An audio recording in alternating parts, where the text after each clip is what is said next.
ओम नमः शिवाय। हरि ओम नमः शिवाय।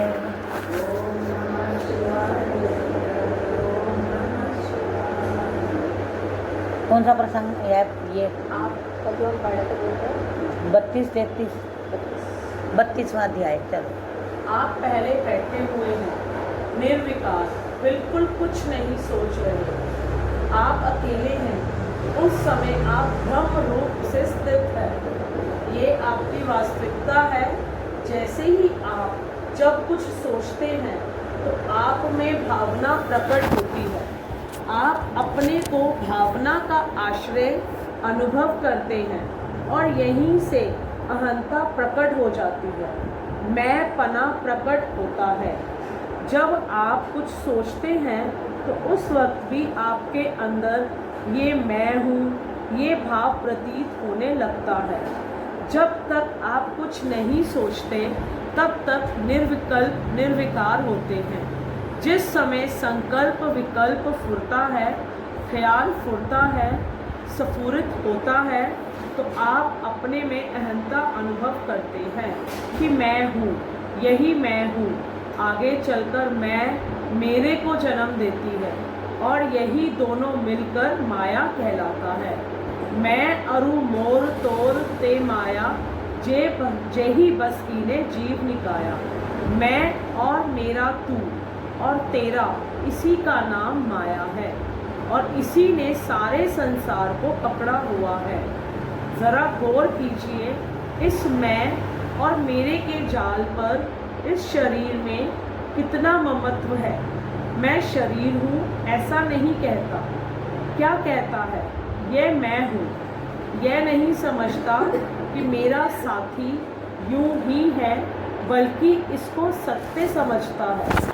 जैसे पहले बताया था कि जन्म से ही बालक में जगत घुसाया जाता है, जो हमारे अंदर दाखिल होकर हमारे अंदर एक विकार पैदा करता है, जो मैं और मेरा कहलाता है।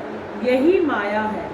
जब आप सत्संग में आकर मैं और मेरे के नशे से कुछ देर के लिए भी मुक्त होकर निर्विकार स्थिति में अपने स्वरूप में थोड़ी देर के लिए भी विराजमान होते हैं, तो आप कहते हैं कि आज मज़ा आ गया। मैं आज भजन करते करते अपने को और दुनिया को भूल गया।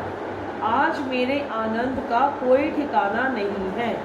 हम आपको प्रतिदिन यही कराते हैं।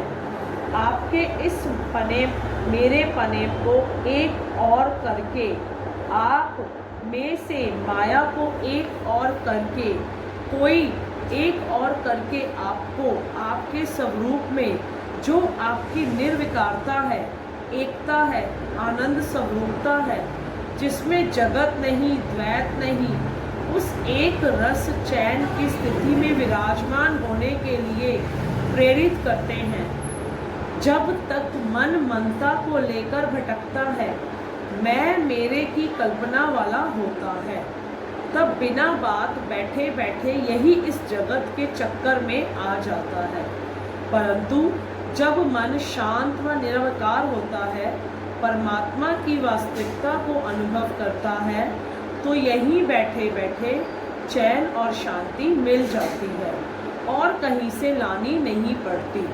ये चैन और शांति कुछ भी नहीं है, आप स्वयं हैं। बेचैनी और अशांति भी कुछ नहीं है, ये भी आपका ख्याल है।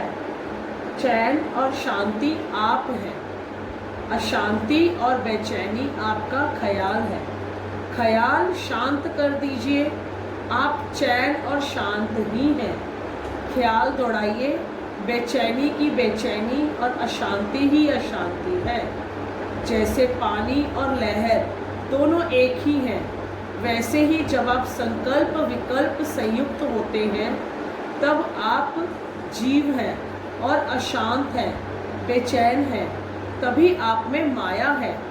जिस समय नाम रूप को एक तरफ करके अपने में परमात्मा सच्चिदानंदता निर्विकारता देखते हैं, तो यही बैठे बैठे आप में ही चैन और आनंद प्रकट हो जाता है।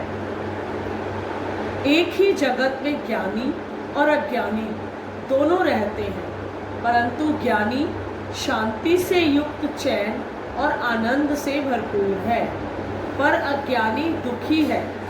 एक ही पलंग पर पति पत्नी सोए हैं, पति जाग गया है, पत्नी सो रही है, स्वप्न में जंगल में भटक गई है, शेर से घिरी हुई है, व्यथित हो रही है, दुखी है। उसी के बराबर उसका पति जाग गया है, कहीं भी दुख कलेश नहीं, एक ही कमरा, एक ही पलंग, एक कलेश युक्त है, एक कलेश मुक्त है। वजह क्या है? एक खुद को भूला हुआ है, एक अपने को समझ रहा है। भूला हुआ स्वप्न में है, स्वप्न देख रहा है, जागा हुआ अपने को देख रहा है। योग वशिष्ठ में ही एक ही कथा आती है, रानी चुड़ाला और राजा शिखीध्वज की। पूर्व जन्म के संस्कारों के फलस्वरूप, महान पुरुषों की कृपा और निज पुरुषार्थ के परिणाम स्वरूप रानी चुड़ाला को ग्रस्त में रहते ही ज्ञान हो गया और राजा शिखीध्वज अज्ञानी का अज्ञानी ही बना रहा। चुड़ाला सदा प्रसन्न रहती, सुख दुख हानि लाभ जय पराजय सबसे विमुक्त रहती हुई आनंदित रहती है। यह देखकर उसका पति शिखीध्वज कहने लगा, रानी तुम्हें क्या मिल गया है? तुम इतना प्रसन्न कैसे रहती हो? इस विप्लवयुक्त संसार में निर्विकल्प रूप से कैसे विराजमान हो?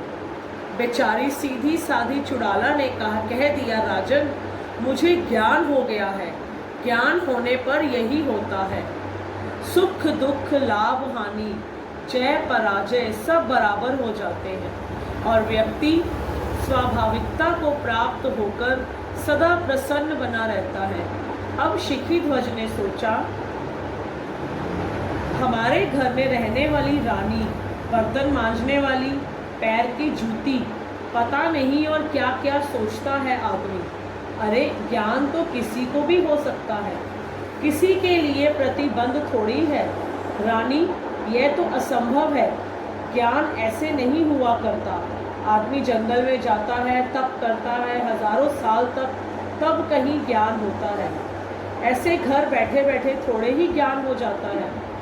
रानी चुड़ाला ने सोचा, बस अब आगे बात नहीं करनी चाहिए, क्योंकि मुझ में इनकी श्रद्धा नहीं है। मेरे ज्ञान युक्त जीवन को देखकर भी इन्हें सीख नहीं मिली। सोचा कि अभी फल पका नहीं है, पकने पर स्वतः डाली से नीचे गिरेगा। यह सोचकर उन्होंने बिल्कुल कुछ नहीं कहा, बल्कि स्वाभाविक हो गई, पूर्ववत ही गृह कार्य में लगी रही। वैसे ही दुनिया का सारा खेल संभालती रही और अंदर से अपनी प्रसन्नता निर्विकारता को भी संभालती रही। समय बीतने पर राजा भी धीरे धीरे सत्संग रसपान करके महान पुरुषों की कृपा से वैराग्य को प्राप्त हो गया।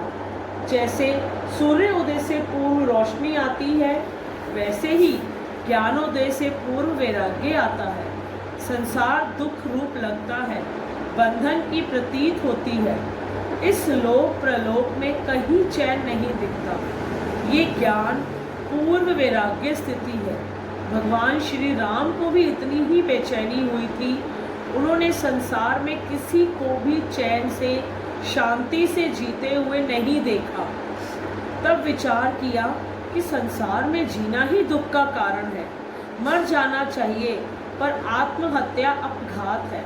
अतः मैं दाना पानी छोड़ देता हूँ। राम को इतना वैराग्य हुआ कि जबरदस्ती खाना खिलाया जाता था, जबरदस्ती कपड़े पहनाना, सोना आदि, इनमें उनका लेश मात्र भी मन नहीं था। ऐसी स्थिति में विश्वामित्र जी उनको मांगने के लिए आए। राजा दशरथ से अपना कष्ट कहा और यज्ञ रक्षार्थ राम लक्ष्मण की याचना की। महाराज दशरथ ने कहा, प्रभु राम इतने छोटे हैं, इतने कोमल हैं, अभी तो उन्होंने ठीक तरह से संसार का व्यवहार भी नहीं सीखा है। आप इन कोमल कोमल कलियों को खिलने से पहले ही रगड़वाने के लिए आए हैं? प्रभु मैं क्षमा चाहता हूँ। मैं सब कुछ दे सकता हूँ, प्राण भी दे सकता हूँ, पर राम लक्ष्मण को नहीं दे सकता। चाहे आप मेरे प्राण ले लें। बहुत समझाने बुझाने पर राजा दशरथ ने वशिष्ठ जी को कहा, प्रभु आप कह रहे हैं कि राम का भला होगा, तो मैं तो विश्वामित्र जी को देने को तैयार हूँ, परंतु राम ऐसी स्थिति में है कि उनको भोजन, वस्त्र, सांसारिक व्यवहार का भी पता नहीं है। सब त्यागे बैठे हैं, उन्हें कोई चीज़ अच्छी नहीं लगती। तब विश्वामित्र जी द्वारा बुलाने पर चारों भाई आए। विश्वामित्र जी कहते हैं कि ज्ञान से पूर्व लगता है उनके हृदय में वैराग्य का उजाला।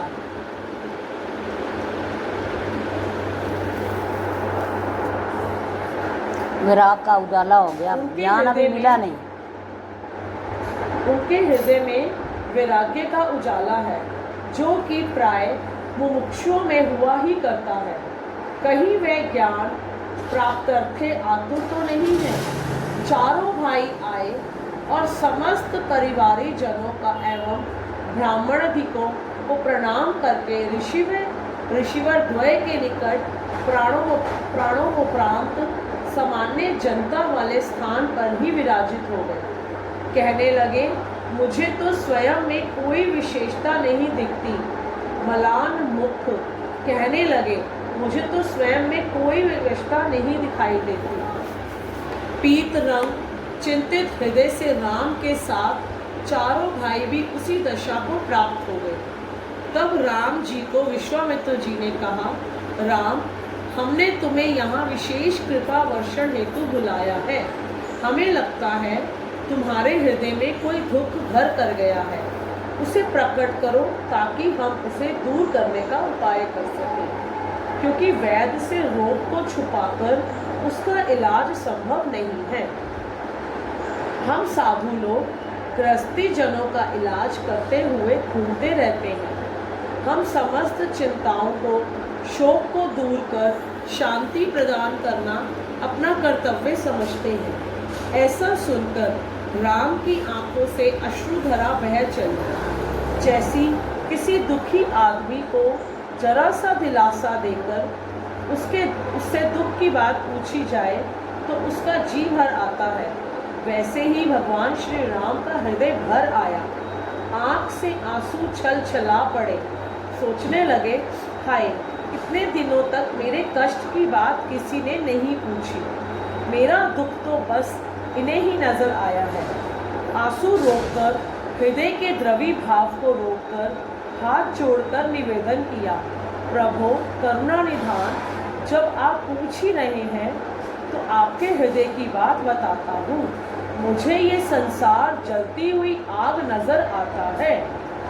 सर्वप्रथम मैं इस शरीर में बालकपन को देखता हूँ, जो कि दुख से भरा हुआ है।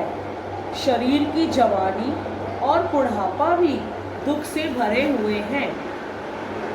शरीर का जन्म मरण दुख से भरा हुआ है। मैं इस दुख की गुदड़ी को क्यों सर पर धारण करूं? मैंने सबसे पूछा है, पर कोई भी मुझे सुखी नहीं मिला। किसी को बीमारी का, तो किसी को घर का, पत्नी